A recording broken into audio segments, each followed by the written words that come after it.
Shabbat Shalom, everyone. How are you? Today's Torah portion is called Shoftim. Shoftim means judges. Do you know what a judge does? A judge makes decisions. So if someone has an argument, the judge decides who is right and who is wrong. The judge is a leader in the community. And do you know what a judge does after they make a decision? That's right. They take their gavel and they do this. And the decision is finished. Isn't that fun? Would you like to be a judge? Well, it might be kind of hard to do. It's tough sometimes to make the decisions. Do you know how you can learn how to make good decisions? Do you know?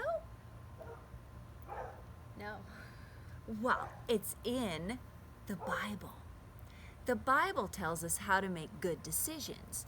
So in this Torah portion called Shoftim, it tells the judges what kinds of good decisions they need to make. Now, right now, you have authority figures over you. Who tells you what to do and what's right or wrong? Is it your mom and dad? Yeah. But you know what? You're not going to be a kid forever.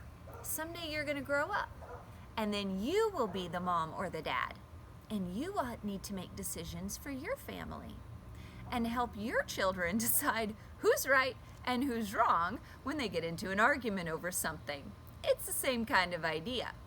And then also with the people of Israel, when they went into the land, they had a king. And God knew they were going to ask for a king. So in this Torah portion, He gave them the rules they needed for their king, so that their king would be a good one, a good leader who would make the right judgments. And then this is also the Torah portion that tells us about the Messiah.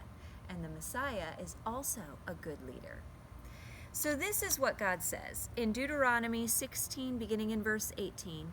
Appoint judges, that's your Shoftim, and officials for each of your tribes in every town the Lord your God is giving you, and they shall judge the people fairly. And what kinds of judgments did you think they made? Well, they made decisions about idolatry. So if anyone was sacrificing to an idol, they were not doing God's ways.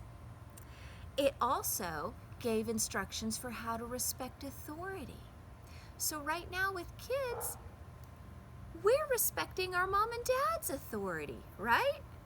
And when you grow up and have kids of your own, they need to respect your authority. And when our authorities tell us to do or not do something, we respect that.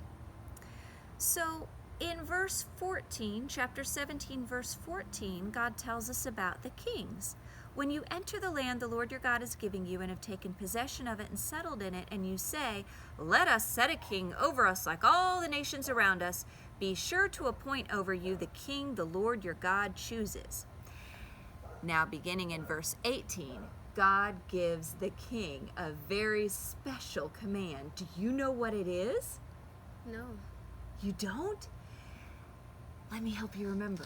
So, God told the king that he had to take a scroll and write something on it. Do you remember what he had to write? No. No? Well, let's read. It said, when he takes the throne of his kingdom, he is to write for himself on a scroll a copy of this law, taken from that of the priests who are and the Levites.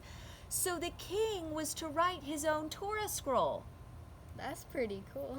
That is really cool. The king wrote his own copy of the Torah scroll and carried it around with him so that he would always know and remember that he was responsible to fulfill God's words, to lead his people by the word of God. Because who is our ultimate authority? God. God. God is our ultimate authority. So we want to follow leaders who are following God. Now, this Torah portion also tells us about leaders who don't follow God. In chapter 18, verse 9, God says, don't imitate the nations around you and do the bad things they did. Let no one be found among you who sacrifices his son or daughter in the fire, or practices sorcery, or does witchcraft, or casts spells.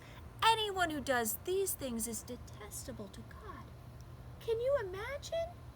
Some of the parents were sacrificing their kids. Were they good authorities? No. No, they were terrible. Were they following God? No. No, they were terrible. So what do we need to do? We need to follow God. We need to follow God. That's right. Let's make a deal and let's do it. Let's follow God. Do you want to follow God with us? All right. Well, let's do it. Shabbat Shalom.